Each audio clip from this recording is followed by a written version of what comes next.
You were not meant to be a slave to the grind. You were not meant to trade your life force for money. You can escape gravity.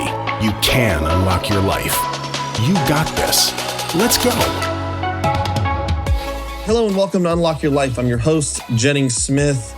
Anybody can tell you, hey, we just closed the deal. We just put a deal under contract. This is our pro forma. This is what we estimate this deal is going to be worth. This is what we're going to do. This is how much money we're going to make. These are returns we're going to make for our investors. It's all going to be great. Today, we're going to be dissecting a deal that we bought 16 months ago with a business plan, with a pro forma, with best guess estimates of what we thought we could do. But now we have data to compare and contrast with how it actually turned out, okay? So the deal is a 34 unit in Barberton, Ohio. If you've been following me for a while, you've probably heard me talk about this. This was a deal that was found by a deal room member. This guy lives in Pennsylvania. He came across this deal through a real estate broker who was in single family, and she had a connection, I guess, with the seller and brought it to Mohit. Mohit thought it was a good deal. He put it under contract, brought it to me. We helped him close it, myself and Yaden, and now we own it. So let me describe the deal. It's 34 one bed, one baths. It's basically two-story buildings. There's 3 two-story buildings. They're kind of in like a L-shape, U-shape sort of deal. There's vinyl siding on 3 sides. The front is T111 that's painted. The roofs were fairly new. The parking lot had just been restriped and resealed, looked good. The property was full, but the market rents were low. I mean, the market rents weren't low, but the rents of the occupied units were somewhat low. This was a guy who his father had passed away. He had inherited this property and he just wanted to cash out, and he didn't want to manage or run apartments or deal with property managers, tenants and toilets, etc. And so we put this deal under contract for $1.3 million. So about, $40,000-ish a door, not a bad price.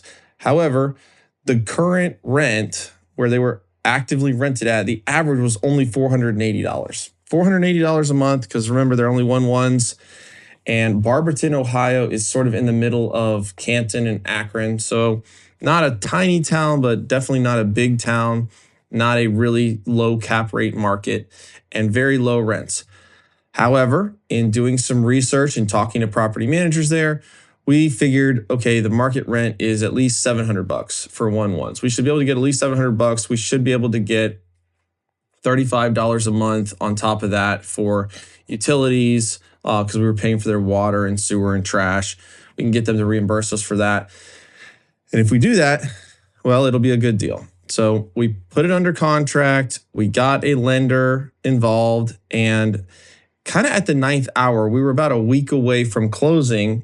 The lender said, there's going to be a little bit of a delay. We're going to need like at least another week or 2 to actually get this thing closed. So we communicated that to the seller. We said, hey, we want to close on time, and we have the money for the down payment, but the bank is pushing the closing date out by, we told him 2 to 3 weeks, because just in case the bank delayed further. It really was only going to be 1 to 2 weeks. Well, we thought the seller would say, no big deal. Don't worry about it. We'll close it in a week or 2. That's fine. He didn't. He didn't say that. He said, man, I really, really, really, really want this deal to close, and I need to, get a certain amount of cash at closing. What if I owner finance the deal for you? What if I owner finance the deal? Let's just take the bank out of the equation, and then that way I know we're closing, by this Friday or whatever our initial closing date was. And on top of that, I will reduce the price by $100,000 if you do that. Now, I don't know why he offered that. We probably would have taken that deal without a price reduction, but he did offer it. So we said, sure. Okay, so the price dropped from 1.3 to 1.2. The interest rate that he gave us was 5%. 16 months ago, our interest rate was going to be 6.5%. So it was even a better interest rate than we could have gotten at the time. So it was really a win-win. We took the deal, no problem. So he was going to owner finance us, I think about $750,000. And then we needed an additional $600,000 in cash, not only for his down payment, but there were some renovations that needed to be done. And we needed a little bit of carrying costs, closing costs, just cash to have in the bank. Okay, so now our basis in the deal is 1.35 million-ish. Okay, so buying it for 1.2 with $150,000 in miscellaneous closing costs, carrying costs, and renovation costs. Okay, so we're getting the deal and we ended up closing, and he gave us, I believe he gave us like a 3-year loan, or no, he gave us a 5-year loan on this. So 5-year loan, 25-year AM. So his payment was relatively cheap. It was like $4,500 a month. So where are we going to get this $600,000 for the down payment? So the way we structured this deal was, instead of raising equity, right, where the investor co-invests with us and gets a piece of the action, right? We may say, okay, you're going to get 50% of this deal or 70% of this deal or whatever, and you're going to take the ride for us. We decided, man, this is a really good deal. It's occupied. It's in good shape. This is one we really want to keep long term. And I think we can just do this by raising this money as debt. I think that we can raise the money and pay an interest rate and not have to give away any equity in the deal. So that's what we decided to do. Now, this is, I'll admit, this is a somewhat risky way to do a deal because you are now 100% leverage. You have your primary loan, and then in your second position, you have also, that's finance. That's a loan. That's a loan from your investors. And so you have to pay it back. I mean, we signed a promissory note on that money. We signed personal guarantees. And if we don't have the cash flow to make that debt payment, we can't just say, oh, sorry, we got to defer the preferred return payment like you would tell to a co-investor. It was like, no, this is debt and it's owed every month, whether the property's cash flowing or not. You got to pay this just like you're paying the mortgage. And the interest rate was 15%. So it was a pretty high interest rate because we wanted to be able to attract capital into the deal. So a couple investors looked at this. They really liked the underlying asset. They liked our business model. They liked our level of experience. They gave us the money. One investor gave us about 75% of the money, $450,000, and then 2 others gave us $75K each. So we've got 3 people that have these loans with us that we've got to pay every month, and we've got to pay them back. And so that payment, was about $7,500 a month. So it was more than our mortgage payment because the rate was triple. It was a very high interest rate, interest only. But we didn't have to give away any of the equity.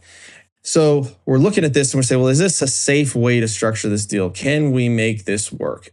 So we looked at our cash flow projections. We knew our expenses, what they were going to be. We knew what the original seller was collecting. And he was collecting about $16,000 a month, $16,320. We saw, okay, the last month he collected that, the month before he collected that, the month before that he collected that. So we're probably going to collect about 16 grand when we walk into this deal. Now, our expenses are going to be, $9,000. We're going to have a little bit of, renovation expenses. We're going to have to pay our mortgage. We're going to have to pay our investors. Oh, okay, we're going to lose $4,000 a month. Month 1, month 2, month 3. Then month 4, we're only going to lose $3,700 a month. Then month 5, we're going to lose $3,200 a month. Month 6, $2,600 a month. And then by the time we get to month 10, we're breaking even. And then by the time we get to 18 months or so, we're actually cash flowing $4,000, $5,000 a month. So we knew that we were going to burn some cash in making this turn because we had high leverage on this deal. So what we did was we had extra money in the bank, right? Instead of only getting $500,000 from the investors up front, we borrowed $600,000. So we had a war chest of about 100 grand to get through this stretch. So we put the deal under contract, we closed the deal, and the next thing is we got to hire the property manager. So there's a lot of choices there, and property management can be very, very difficult to get it right.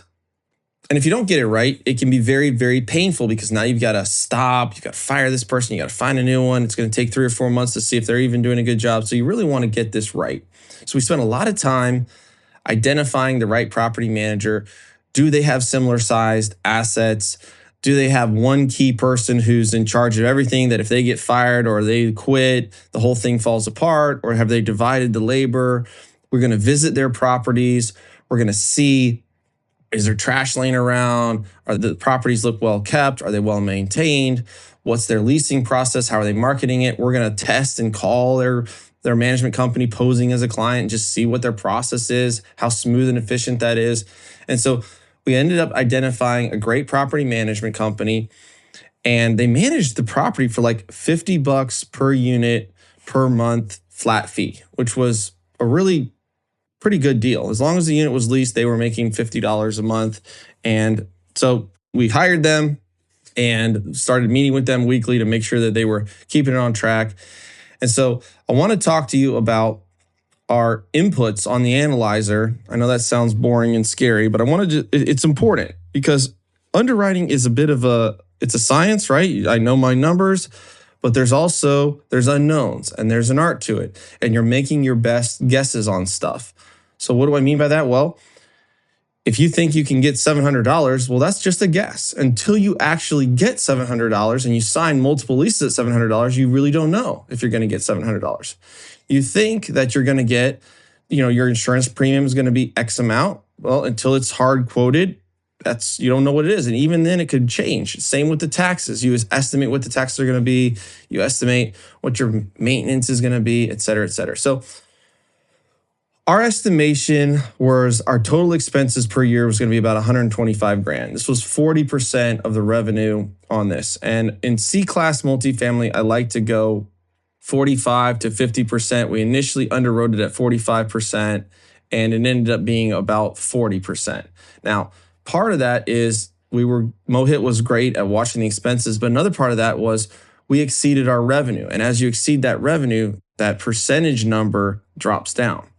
So the first thing is 16 months later, instead of being stabilized with pro forma rent at $700, we're stabilized with pro forma rent at $800. So $800 is a really big swing. $100 extra per month times 34. I mean, that's an additional $3,400 a month. That's an additional $40-something thousand per year. Divide that by an 8 cap. That's a pretty good rip on the money because that's how you value the multifamily. So we ended up getting $800 a month. We had performed out that we were going to get $50 in utility bill backs. We ended up only getting $35, but we're up on the rents. Pet fees, we overshot. We thought, hey, 25% of the people will have pets. Well, in C-class apartments, people that are kind of unlimited income, we have 0.5% have pets. So we're collecting $85 a month in pet fees. We had originally pro forma'd a few $100, $500 or $600 a month, and we thought that would be a piece of the income, and it really, really wasn't. So that was a lesson that we learned on that. Expenses, our taxes, they did stay where we projected them. Our insurance was right on. Now, a year into it, the insurance went up by 100%. Our carrier tried to requote us. It might be been 50%, but it was at $18,000 and it jumped up, I think, to either $27,000 or $32,000. It was a large increase. And so instead of accepting that, Mohit went out to multiple carriers and ended up getting another quote that was right at $18,000 where our old quote had been and got it back in line, which was huge. Our electric, gas, water bills, those stayed constant because we had a lot of data on that. Management fee, we were able to project, pretty accurately because we knew what the contract was with the management company. And then, snow plowing, replacement reserves, all that stuff fell into line. So we ended up running $125,000 a year in expenses. So our initial pro forma, we were trying to get, $270,000 in gross revenue on this deal. And in doing this, we were able to get $800 a month, which translated into, bear with me, $306,000 per year. So, like I said, about a $40,000 increase above and beyond what we thought had happened. So we're 16 months in. We're now at 99% occupancy. We've got everybody where we want it to be.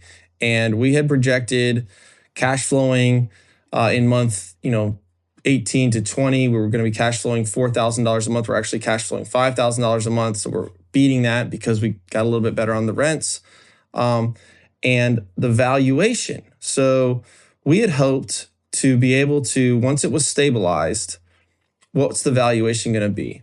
So at an 8 cap with $187,000 in NOI, right? So we've got like 314 in gross revenue and minus 125K in expenses. That's leaving a net operating income of 187. You divide that by 8%, which is the 8 cap market. It's kind of rural Ohio. That gives our valuation of $2.35 million. And remember, guys, we were all into this deal for about 1.3 million, 1.35 million. So we've increased the value of the building by $1 million. So we took this data, right? Our T12s, our P&Ls, our rent rolls, all that stuff. We took it to a bank, and we went to a local bank first. We thought, well, let's just keep it simple and just refinance this out with the local bank. And you may be thinking, well, man, Jennings, you had such a great loan with the seller and he gave you 5 years. You're only 16 months into it. Why would you get rid of that loan? And that's a very good point. And I don't want to get rid of that loan. However, I do want to get rid of the 15% interest loan. Remember, I've got the investors that put in the money and I'm paying them $7,500 a month interest only. I got to get that monkey off my back. So that's why it makes sense for us to refinance it, even though our primary loan is in a good rate environment. So we took it to a bank and their rate was like 8.5%. They had really steep prepayment penalties. If you're in the markets right now, you know that rates are high, especially for some local and regional banks. So we went to the federal markets like agency debt, Fannie Mae, Freddie Mac. These are non-recourse loans. And typically, as long as you're getting $1 million or more, your deal can qualify for that. They're going to give you a little bit lower leverage, but they're going to give you the best terms. So the terms we got from them was 6.25. They would give us, a 10-year fixed at 6.25. They would give us a couple years of interest only. The prepayment penalty was like 3% year 1, 2% year 2, 1% year 3. And then after year 3, there was no prepayment penalty. So not a terrible prepayment penalty on it. And so that is the loan that we decided to go forward with. And then we had offers, right? So they were offering us up to 1.7 million in loan proceeds on this loan. So they're, appraising it at 2.3, 2.4, and they'll loan us 65, 70%. And so when we look at that, okay, it's like, wow, we can pay off our loan and we can put $350,000 in cash in our pocket. This is great. But we decided, you know what? We really don't want to do that because that's going to over leverage the property. It's going to hurt on the monthly cash flow. And let's just do lower leverage. So we thought, okay, if we got $1,350,000 loan, that would pay off everybody. That would pay off the seller. And we wouldn't really get much cash out, but at least we'll be done with this 15% loan. So we were going to take that deal. And then Mohit had an idea. The seller has been getting a check from us every month for 16 months. He's seen us take this property and not really turn it around. It wasn't mega distressed, but he's seen us make it far more profitable. And he sees, oh, wow, these guys have already stabilized it. They can refinance, cash me out. That's great. I can get my money, I can get my risk off the table. This is awesome. Well, so we go to him and we said, what do you think about keeping half of your loan in place? And he's like, well, what do you mean? Well, we're going to refinance with an agency loan, but you could leave $300,000 or $400,000 of your $750 loan in place, and we could still make you monthly payments every month. And he said, well, that sounds good to me. You guys have, you have a portfolio, you can personally guarantee the loan, and you've been paying me every month for 16 months. I'll get another $300,000 or $400,000 of cash at the refinance. And you know what? I'm okay with that. So now we're pushing our loan, the agency debt loan, down to 1.1 million. And he's loaning us 300,000 or 400,000. We're still negotiating that. But we can pay everybody off. We can replace the debt. And also our prepayment penalty, like let's say next year or in 2 years, the rates go crazy. They go way down and we get somebody that offers us $3 million for this. And we're just like, we got to take this deal. Well, now our prepayment is lower because our agency debt balance is lower. And also money at 5% versus money at 6.25 is also cheaper. So why not do it? So that's what we decided to do in this deal. So end of the day, we're paying off the, half of the seller finance note. We're paying back all the investors. They've gotten their 15% interest. They've been paid monthly, so everything's current. We have $100,000 in the bank of cash flow that's stacked up and money that we just hadn't used. And we're going to get another $50,000 to maybe $100,000 in extra loan proceeds through this second position seller finance loan. I know there's a lot of mechanics to that deal, but I just wanted to kind of give you a post-mortem of how this deal went down and how it worked. And it really worked because Mohit did a phenomenal job. I mean, yes, it was bought right. And yes, we had a good loan in place, but really we did have a pretty expensive interest ticker ticking. And those investors signed up for basically a 2-year term. So if we didn't get them refinanced out in 2 years, then they're going to kind of be like, hey, I want my money back. I want my money back. Let's get this thing sold or refinanced. So there definitely was some pressure on the deal. But the reason it went well is because Mohit had his finger on the pulse. He had his eye on the ball, meeting with the property managers, building out a rent matrix. We created a spreadsheet of every single tenant, when their lease expired, what they were paying, and what the market rent was. And we would, kick out 2 to 3 people, or we wouldn't kick them out. We'd offer them a renewal. And if they took the renewal, we would leave them in place. If they didn't take the renewal, then they would leave. And now we're going to try and get $800 for this rental unit. And then once we filled up 2 or 3 or 4 of those, then we'd move to the next 3 or 4. And as those leases expired, we always stayed above, I think the worst we got was like 82% occupied. But most of the time we were at 85 to 90%. We were working on 3 or 4 units at a time because we needed to keep the cash flow in place so that we can continue to pay the investors every month, so we continue to pay our mortgage, so that we continue to pay our operational expenses. So if you're thinking about multifamily, the way to do it is not to just go and empty out half of your building. Like, you don't want to do that. You want to keep as much cash flow in place and move it. It's like a chess game. Okay, these 3 leases are up for renewal and we only have 1 vacancy. Okay, we can afford to take the hit of renewing these people. Maybe 2 of them leave and maybe all of them leave. And now we've got to absorb that. That maybe takes, 2 to 4 to 6 weeks to absorb that. Okay, now let's do it again. But consistently being on top of that and which chess pieces to move and when kept our property in the black. And after 6 months, even though we had pro formed out about 12 months of losing money or 10 months of losing money, after about 6 months, we were breaking even on that. We were making our debt payments to the investors, not out of our pocket. We paid them current, but now the property was floating that debt. And so as he did that, and the management company was great. They worked hard. They got the things leases. They got the units turned over. And 16 months later, we're there. And we're showing the bank 3 months worth of stable financials and going through the process of refinancing it out with agency debt. We're taking a low leverage debt, $1.1 million, with another $300,000 to $400,000 in seller financing on the second position.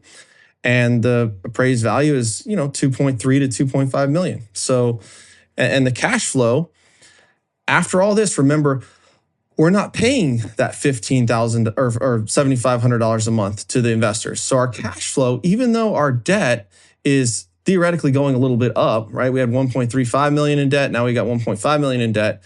Our debt payment is coming down to the tune of like $3,000 a month. So you add all that up together, now we're cash flowing consistently $6,000 to $7,000 a month after the refinance. We're improving our debt service coverage ratio, and the bankers are happy.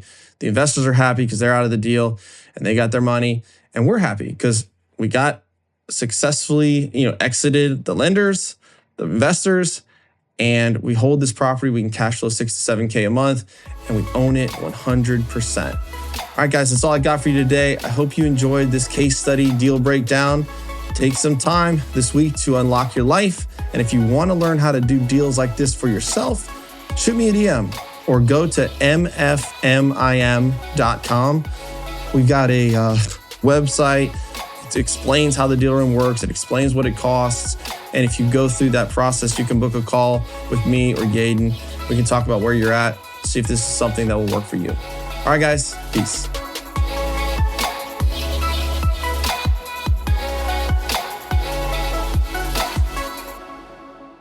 This is thepodcastfactory.com.